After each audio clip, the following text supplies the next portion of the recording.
ETF index mutual funds నేర్చుకుని stock మార్కెట్లో రాణించాలనుకుంటున్నారా? వెంటనే ఈ నెంబర్కి కాల్ చేయండి. నమస్తే, వెల్కమ్ టు సుమన్ టీవీ. ప్రస్తుతం మనతో పాటు స్టూడియోలో ప్రముఖ జ్యోతిష నిపుణులు శ్రీ ఆసూరి గోపాల్ అయ్యన్ గారు ఉన్నారు. వీరితో ఈరోజు కొన్ని విషయాల గురించి మనం చర్చిద్దాం. నమస్కారం గురుగారు. నమస్కారం తల్లి. గురుగారు, మనకి ఇప్పుడు తెలుగు నామ సంవత్సరం ఉగాది అనేది వస్తుంది. మన తెలుగు వాళ్ళందరం కూడా చాలా గొప్పగా మనం దీన్ని పండుగని జరుపుకుంటూ ఉంటాం. అయితే దీని యొక్క విశిష్టత ఏంటి అనేది మీరు మాకు ఈరోజు తెలియజేయగలరు? ప్రపంచంలో ఎంతోమందికి కొత్త సంవత్సరాలు చేసుకుంటారు. పాశ్చాత్య దేశాల్లో జనవరి 1వ తారీఖుని కొత్త సంవత్సరం అంటారు. చైనాలో 1 తారీఖు ఉంటుంది. మన భారతదేశంలోనే తెలుగు సంవత్సరాది ఒకటి, తమిళ సంవత్సరాది ఒకటి, రకరకాలుగా సంవత్సరాలు చేస్తూ ఉంటారు. ముఖ్యంగా అత్యంత ప్రాముఖ్యత కలిగినటువంటిది ఏంటంటే అది ఉగాది. తెలుగు వాళ్ళ యొక్క నూతన సంవత్సరానికి ఎన్నో విశేషాలు అన్నమాట.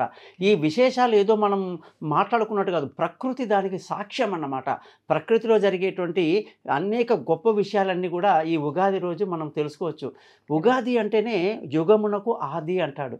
అంటే మొట్టమొదటిసారి బ్రహ్మ సృష్టిని మొదలుపెట్టిన రోజు అన్నమాట. కాబట్టి ఉగాది రోజు ఈ కొత్త సంవత్సరము అనేది తెలుగు వాళ్ళు జరుపుకోవడం అనేది చాలా అద్భుతమైనటువంటి సాంప్రదాయం అన్నమాట. ఈ ఉగాది రోజున అందరూ కూడా పంచాంగం చేస్తూ అంటే చదువుతూ ఉంటారు కదా, అంటే చెప్పించుకుంటారు. సంవత్సరం అంతా కూడా మనం జ్యోతిష్యం అనేది మనం చెప్పించుకోవడం అనేది జరుగుతూ ఉంటుంది. అసలు పంచాంగం అంటే ఏంటి అనేది కొంతమందికి తెలియదు. అంటే ఇప్పుడు యువత పంచాంగం అనేసరికి ఏంటి అనే స్టేజ్లో ఉన్నారు అసలు. సో వాళ్ళ కోసం ఒకసారి మీరు పంచాంగం అంటే ఏంటి అనేది చెప్పగలుగుతారా? అమ్మ, మనకు మొదటి సంవత్సరం ఎప్పుడైతే జనవరి 1వ తారీఖు అన్ని పత్రికల వాళ్ళు, బ్యాంకు వాళ్ళు మనకు క్యాలెండర్లు ఇచ్చేస్తుంటారు. క్యాలెండర్ అనే మాటకి తెలుగులో అర్థం ఏమిటి? పంచాంగమే. పంచాంగం అంటేనే మన భాషలో క్యాలెండర్, బయట పాశ్చాత్య దేశంలో దాన్ని క్యాలెండర్ అంటారు. యాక్చువల్గా ఈ పంచాంగం అనేది 5 అంగాలతో కూడి ఉంటుంది. తిథి, వార, నక్షత్ర, యోగ, కరణాలు అంటారండి. ఈ తిథి, వారము, నక్షత్రము, ఇన్ని 5 ఐటమ్స్ ఒక రోజులో మనకు ఉంటుందన్నమాట. ఆ రోజుని మనము కరెక్ట్గా చూసుకొని ఆ యొక్క మంచి పని చెడు పని చేయడానికి అనుకూలమైనటువంటి క్యాలెండర్. ఈ పంచాంగం అనేది మొట్టమొదటి రోజున ఉగాది రోజున ఎలా స్టార్ట్ అయిందనేది మీకు చెబితే చాలా ఆశ్చర్యపోతారన్నమాట. కాబట్టి ఈ క్యాలెండర్ అనేది ప్రతి ఒక్కరింట్లో పంచాంగం ఉండాలి, పంచాంగాన్ని పూజించాలి. ప్రతిరోజు లేవగానే ఈరోజు ఏంటి తిథి, ఈరోజు నక్షత్రం ఏమిటి, వారం ఏమిటి, యోగం ఏమిటి, కరణం ఏమిటి, రాహుకాలము, యమగండం, ఇవి చూసుకొని మన పని మొదలు పెడితే అన్ని శుభాలు జరుగుతాయని చెప్పేసి 365 రోజులకు మన దగ్గర ఒక మంచి పట్టిక ఉంటుంది. అదే పంచాంగం. ప్రతి ఒక్కరు దాన్ని ఇంట్లో పూజించుకొని దగ్గర పెట్టుకుంటే మంచిదమ్మా. అది ప్రతి ఒక్కరు తెలుసుకోవాలి గురుగారు. నిజంగానే ఇప్పుడు వాళ్ళందరికీ క్యాలెండరే చూస్తూ ఉంటారు. సో ఇవన్నీ కూడా తెలుసుకుంటే ఇంకా మంచిది అనుకుంటాను, నాకు తెలుసు. అయితే మనకి ఇది విశ్వవాసు నామ సంవత్సరం అని అంటూ ఉంటాం. దీని యొక్క విశిష్టత అంటే ఈ నామ సంవత్సరంలో మనకి ఎలాంటి జరగబోతున్నాయి అంటారు? అంటే ఎలా ఉంటుంది అందరికీ కూడా? అవునమ్మా, యాక్చువల్గా ఏంటంటే ఈ సంవత్సరంలో 30వ తారీఖు మార్చి ఆదివారం నాడు మనం ఉగాది పండుగ చేయబోతున్నాం. ఈ ఉగాది యొక్క ప్రత్యేకత ఏమిటంటే మొట్టమొదటి వారంలో మొదటి రోజు చెప్పండి, ఆదివారం. మరి ఆదివారం అన్నప్పుడు మొట్టమొదటి తిథి ఏమిటి? పాడ్యమి తిథి అంటాం. మొట్టమొదటి తిథి వారము ఆదివారం. నక్షత్రం ఏమిటి? మొట్టమొదటిది అశ్విని నక్షత్రం. 27 నక్షత్రాలు ఉంటాయి.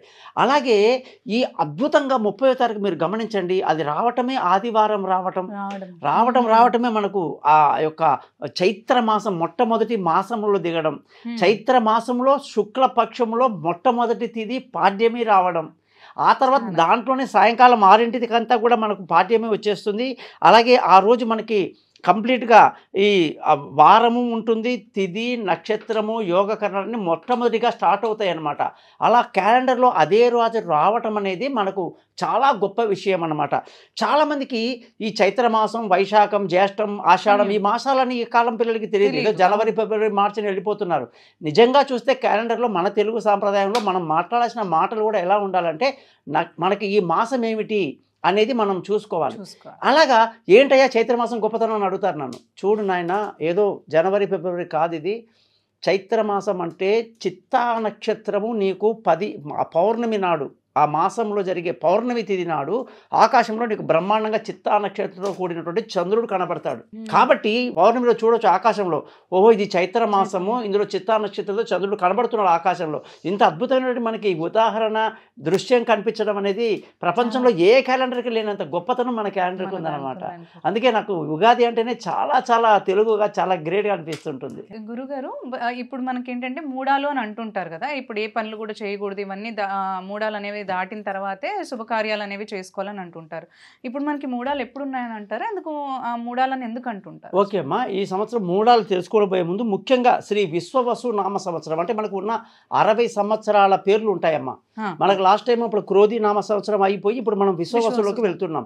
ఈ విశ్వవసు నామ సంవత్సరానికి ఎవరు అధిపతులు, ఎవరు ఈ సంవత్సరాన్ని దగ్గరుండి నడిపించేటువంటి లీడర్స్ ఎవరు అని నవగ్రహాలలో మనకు కానీ చూసుకుంటే ఈ సంవత్సరంలో శ్రీ విశ్వవసునామ సంవత్సరము రాజు, సేనాధిపతి, సస్యాధిపతి, మేఘాధిపతి అన్నీ కూడా సూర్యుడే ఉన్నాడు అన్నమాట. అది చాలా విశేషం.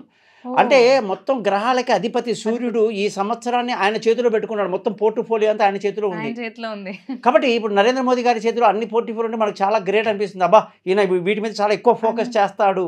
రాజు చేతిలో ఉంది కాబట్టి ఇంకా ఎవరి చేతిలో ఏదో పోర్ట్ఫోలియో ఉంటుంది.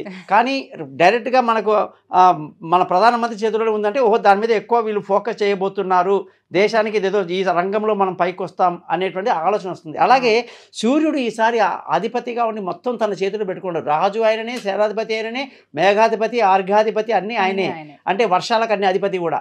అలాగే ఈ సంవత్సరంలో చంద్రుడు మంత్రి, అది తర్వాత పూర్వ సస్యాధిపతి అంటారు, అది గురువు అన్నమాట. అలాగే అపర సస్యాధిపతి వచ్చేసి మనకి కుజుడు. అలాగే రసాధిపతి శని. మొత్తం ఈ సంవత్సరం మొత్తానికి కూడా మనకి నీరసాధిపతి అంటారు, దాన్ని బుధుడు అని చెప్తారనమాట. సో వీళ్ళందరూ ఈ యొక్క సంవత్సరాన్ని చక్కగా దగ్గరుండి నడిపించబోతున్నారనమాట. ముఖ్యంగా మీరు అడిగిన ప్రశ్న ఏంటంటే మూఢాలు కానీ చూసుకుంటే మనకు 10వ తారీఖు జూన్ నెల 2025 నుంచి 8వ తారీఖు జూలై నెల 2025 వరకు గురుమౌఢ్యం అనేది ఉందమ్మా. ఈ గురుమౌఢ్యంలో ఏమవుతుందంటే గురువుతో సూర్యుడు కలిసి ప్రయాణించే సమయం అన్నమాట. అది సూర్యుడు గురువు కలిస్తే ఆ సమయంలో శుభకార్యాలు చెయ్యరు. అందుకే దీనికి మూఢాలు అని పేరు. మౌఢ్యము అంటారు మామూలుగా, అయితే మూఢాలు అని మనం తెలుగులో మాట్లాడతాం. ఈ మూఢాల సమయంలో మీకు పెళ్లి వ్యవహారాలు కానీ, గృహప్రవేశం కానీ, ముఖ్యమైన కార్యక్రమాలు అన్నీ రద్దు చేయబడతాయి. క్యాలెండర్లో మీకు శుభకార్యాలు ఉండవు. అలాగే మనకు మళ్ళీ శుక్రుడి యొక్క మూఢం ఉంటుంది. 2 ఉంటాయి మూఢాలు, ఒకటి గురుమూఢం, 2 శుక్రమూఢం. సో గురువుతో మనకు చెప్పిన డేట్ అయిపోయింది. ఇప్పుడు శుక్రుడితో ఎప్పుడు ఉంటుందంటే 30 నవంబర్ 25 నుంచి 13వ తారీఖు ఫిబ్రవరి 26 వరకు శుక్రుడు సూర్యుడు కలిసి ప్రయాణించేటువంటి సమయం కాబట్టి ఆ టైంలో మనకి శుభకార్యాలు ఉండవు. కాబట్టి గురువు శుక్రుడు అతి ముఖ్యమైనటువంటి శుభగ్రహాలు. ఆ గ్రహాలతో సూర్యుడు ప్రయాణించినప్పుడు ఆటోమేటిక్గా మనకు ఆ టైంలో ఎటువంటి శుభకార్యాలు చేయకూడదు అనమాట. గురుడు శుక్రుడు శుభకార్యాలకే అంటే మంచి గ్రహాలనే అంటుంటారు. వాటితో సూర్యుడు ప్రయాణిస్తే మనకి మూడాలని అంటారు. ఈ సంవత్సరం మనకి సూర్య చంద్ర గ్రహణాలు ఎప్పుడున్నాయి గురుగారు? యాక్చువల్గా అమ్మ ఈ సంవత్సరం అసలు గ్రహణాలే లేవు. సూర్య చంద్ర గ్రహణాలు మన భారతదేశంలో కనిపించదన్నమాట. సో మనకి ఎప్పుడు గుర్తుపెట్టుకోండి, చాలామందికి ఇది ఒక సందేహం ఉంటుంది. జ్యోతిష శాస్త్రంలో చాలామంది అనేక రకాల కొత్త ప్రయోగాలు చేస్తుంటారు. ఎక్కడో జపాన్లో మనకు ఏదో గ్రహణం వస్తే అది ఇండియాకి సంబంధం ఉండదు. ఎందుకంటే సూర్యోదయం అనేది ప్రతి క్షణం ఎక్కడో ఒక దేశంలో అవుతూనే ఉంటుంది. ఒక్క క్షణానికి ఒక సూర్యోదయం జరుగుతూ ఉంటాడు. సూర్యుడు అన్ని దేశాల్లో సూర్యోదయం అవుతూ ఉంటుంది. ముందుగా మనం అంటారు Japan is the first country, తర్వాత ఇంకో కంట్రీ ఆస్ట్రేలియా, తర్వాత ఇలా తిరుగుకుంటూ మన భారతదేశంలో మనకు సూర్యోదయం అవుతుందని. మనది అయిపోగానే పక్కన ఇంకో దేశం ఉంటుంది, అక్కడ సూర్యోదయం అవుతుంది. అలా సూర్యుడు 24 గంటలు తిరుగుతూ ఉంటాడు. 24 గంటలు భూమి తిరగడం వల్ల సూర్యాస్తం అవుతుంది. మన సూర్యోదయాన్ని మనం లెక్క చేస్తాం కానీ మన గడియలు ఎప్పుడు సూర్యుడు ఉదయించాడో ఆ టైంలో మనం ఆర్గ్యం ఇవ్వడమో చేయడం చేస్తాం. కానీ ఎక్కడెక్కడ ఉదయిస్తే అక్కడంతా మనం వెంట పరిగెత్తాం కదా. అట్లాగే ఈ గ్రహణాలు కూడా ఎక్కడ కనిపిస్తాయో వాళ్ళకే ఈ లెక్కలు, కనిపించినప్పుడు మనకు సంబంధం లేదు. ఈ సంవత్సరం లేదమ్మా, ఎటువంటి గ్రహాలు లేవు. గురుగారు ఈ సంవత్సరం మనకి శని ఎప్పుడు మారుతున్నారంటారు, అండ్ దాని యొక్క ఫలితాలు ఎలా ఉండబోతున్నాయి అంటారు మనపైన? అమ్మ ఈ సంవత్సరం శని అనే గ్రహము అత్యంత ఎక్కువ కాలం ఒక రాశిలో తిరుగుతాడనమాట. 2.5 సంవత్సరాలు ఒక రాశిలో ప్రయాణిస్తారు ఆయన. అలాగా ఇప్పుడు 30వ తారీఖు మన ఉగాది పండుగ రోజు నాడు శని మనకి మీనరాశిలోకి వస్తున్నారు. ఇలాగా ఆ మీనరాశిలో 2.5 సంవత్సరాలు ఆయన ప్రయాణం చేయబోతున్నాడు అన్నమాట. దాన్ని బట్టి మనకు అర్థమవలసింది ఏంటంటే శని రావటం వల్ల మీనరాశికి ఏలినాటి శని తీవ్రంగా ఉంటుంది, కుంభరాశికి ఎండింగ్లో ఉంటుంది, మేషరాశికి మొదలవుతుంది. ఇది చాలా క్లియర్గా మనం తెలుసుకుందాం.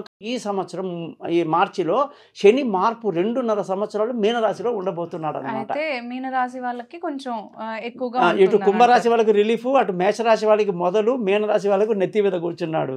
ఇప్పుడు గురువు ఎప్పుడు ఉన్నారంటారు? గురువు యొక్క మార్పు ఎప్పుడు వస్తుంది? అవునమ్మా. దాని ఫలితాలు ఈ ప్రత్యేకంగా 9 గ్రహాలలో గురువు మార్పుని మనం పుష్కరాలు అంటాం. 12 నదులకి గురువు ఎప్పుడైతే ఆ రాశిలోకి వస్తాడో ఆ రాశికి పుష్కరం వచ్చింది అంటే ఆ నదికి పుష్కరం వచ్చింది అంటాం. ఇప్పుడు మిథున రాశిలోకి 15వ తారీఖు మే నాడు గురుడు ప్రవేశిస్తున్నాడు. ప్రవేశించిన రోజు నుంచి 12 రోజులు సరస్వతి నదికి పుష్కరాలు. పుష్కరాలు అంటే ఏంటి? కొత్త నీళ్ళు వస్తాయన్నమాట భూమిలో నుంచి. అది విచిత్రం. మళ్ళీ సృష్టి రహస్యం. మామూలుగా ఉన్న నదీ జలాలు మామూలుగా ఉండవు, కొత్తగా నీళ్లు పుట్టుకొస్తాయి అన్నమాట. అది గురుగ్రహం యొక్క మార్పులు వచ్చి జరిగింది. ఈ గురుగ్రహం వల్ల మనకి ఏమవుతుందంటే ఖచ్చితంగా ఈ యొక్క 15వ తారీఖు మే నుంచి 26వ తారీఖు మే వరకు పుష్కరాలు ఉంటాయన్నమాట. అప్పుడు మిథున రాశిలో 1 ఇయర్ గురువు ప్రయాణిస్తూ ఉంటాడు. అయితే మంచిగా మంచిది, చాలా మంచిది. గురుగారు, రాహు ఇంకా కేతు యొక్క స్థానం మనకి అవునమ్మా. 18వ తారీఖు మే నెల 2025 నాడు రాహు కేతు ఇద్దరు కూడా మీనరాశి నుంచి రాహు కుంభరాశికి వస్తున్నాడు, కన్యా రాశి నుంచి కేతు సింహరాశిలోకి వస్తున్నాడు. సో వీళ్ళు అపసవ్య దిశలో తిరుగుతారన్నమాట. పైనుంచి కిందికి వస్తుంటారు, యాంటీ క్లాక్ వైజ్ అంటారు. సో ఎప్పుడైతే రాహు మీన నుంచి కుంభంలోకి దిగాడో ఇక్కడ ఆటోమేటిక్గా కేతు వచ్చేసి కన్యా నుంచి సింహంలోకి వెళ్తున్నాడు. సో వీళ్ళిద్దరు ఈ స్థానంలో ఉండడం వల్ల ఈ రాహుకి కుంభరాశి చాలా మంచిది, కేతుకి సూర్యుడి యొక్క రాశి సింహరాశి అంత మంచిది కాదు. ఇది 12 రాశులకు వాటి ప్రభావం ఎలా ఉందో మనం రాబోయే సంచి కూడా తెలుసుకుందాం.